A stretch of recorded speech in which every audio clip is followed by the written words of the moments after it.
Les amis, bonjour, Harry Mariette, master en Krav Maga. Voilà, je suis dans le hall de l'aéroport de Ben Gurion en Israël et je vais vous faire une vidéo sur une nouvelle technique.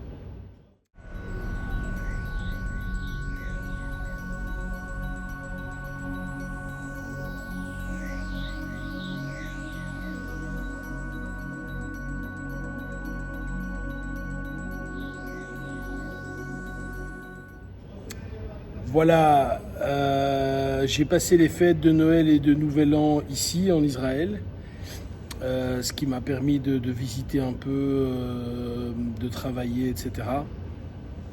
Et d'aussi beaucoup discuter pour le futur de la fédération. Mais j'ai surtout fait une rencontre et cette vidéo va être liée à cette rencontre. C'est-à-dire que très souvent, lorsque je viens, je n'ai pas la chance de parler avec vraiment des gens du cru, etc. Et cette fois-ci, j'ai rencontré un médecin, enfin à la retraite, monsieur Amshalom, qui était passionné par ce que je faisais, donc qui s'intéressait au Krav Maga, pas en tant que pratiquant, mais parce qu'il trouve que c'est quelque chose d'important pour tous les citoyens du monde, pas seulement en Israël d'ailleurs. Et moi, j'étais vraiment, je suis tombé sous le charme de cet homme qui, malgré son grand âge, était très très clair sur tout. C'est un érudit, non seulement il est médecin, mais en plus de ça, il a étudié la religion, et en plus de ça, il est violoniste. Enfin bref, il a fait plein de choses. Et on discutait de technique, etc. Et à un moment, il vient avec une anecdote, et cette anecdote, je veux vous la raconter parce que, pour moi, elle reflète une voix dans le Krav Maga qu'on n'utilise pas assez souvent. Il me raconte ceci, il était directeur d'un hôpital et à un moment, un de ses patients qui était sourd et muet, ce qui n'aide pas, hein, évidemment,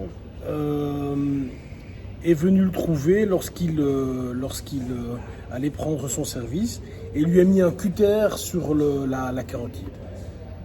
Et évidemment, en tant que pratiquant de Krav Maga, on sait comment il faut se défendre, etc. Mais ça représente un grand risque. Et lui ne fait pas de Krav Maga. Et il me raconte très humblement d'ailleurs que sa première réaction a été de mettre sa main dans le dos de l'agresseur et de lui demander, en singeant évidemment, parce que c'est très compliqué pour qu'il comprenne, que se passe-t-il, quel est le problème, en quoi puis-je t'aider. Tout ça avec le cutter sur la gorge. Et en étant très gentil avec la personne, il a su désamorcer la situation de menace. Et in fine, le pauvre homme avait simplement, c'était une erreur il voulait un médicament A et la pharmacienne lui avait donné un médicament générique qu'apparemment il ne supportait pas ou il ne voulait pas avoir. Et le docteur a évidemment directement changé ça et ça s'est arrangé.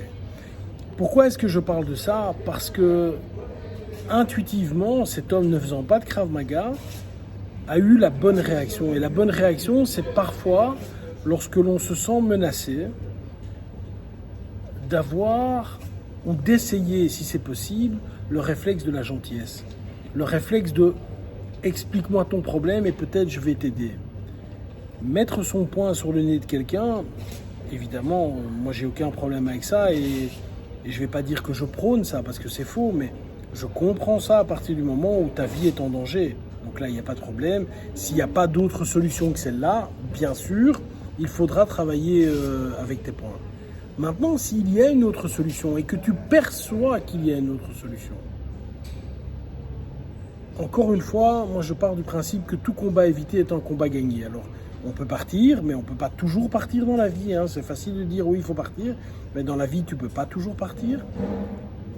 Mais parfois, simplement être gentil avec la personne qui t'agresse, parce que finalement, peut-être elle-même se sent agressée, ou elle-même se sent victime d'une injustice, etc., ça peut être une bonne solution.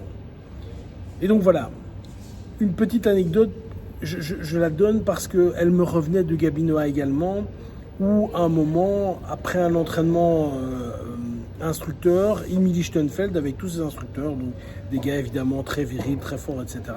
Et il devait dîner dans un café, et un ivrogne avait pris une des places. Et donc tout le monde était déjà prêt pour lui casser la figure ou pour le sortir manu militari. Et Emil a pris sur le côté, de la même façon que le docteur Amshalom a fait avec avec le patient. Il a été gentil avec lui, il lui a dit viens, on va boire un verre sur le côté, ceux-là ne te comprennent pas, moi je te comprends. Et voilà, il lui a payé une bière et tout s'est arrangé. Donc encore une fois, la solution de gentillesse est une bonne solution, est vraiment une bonne solution.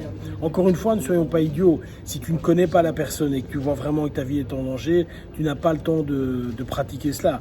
Mais si tu sens que la personne est ennuyée, les gens ne sont pas tous fondamentalement méchants, excuse-moi.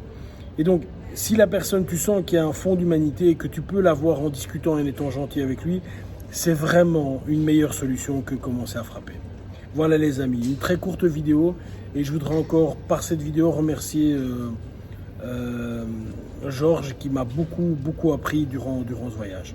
Bye bye.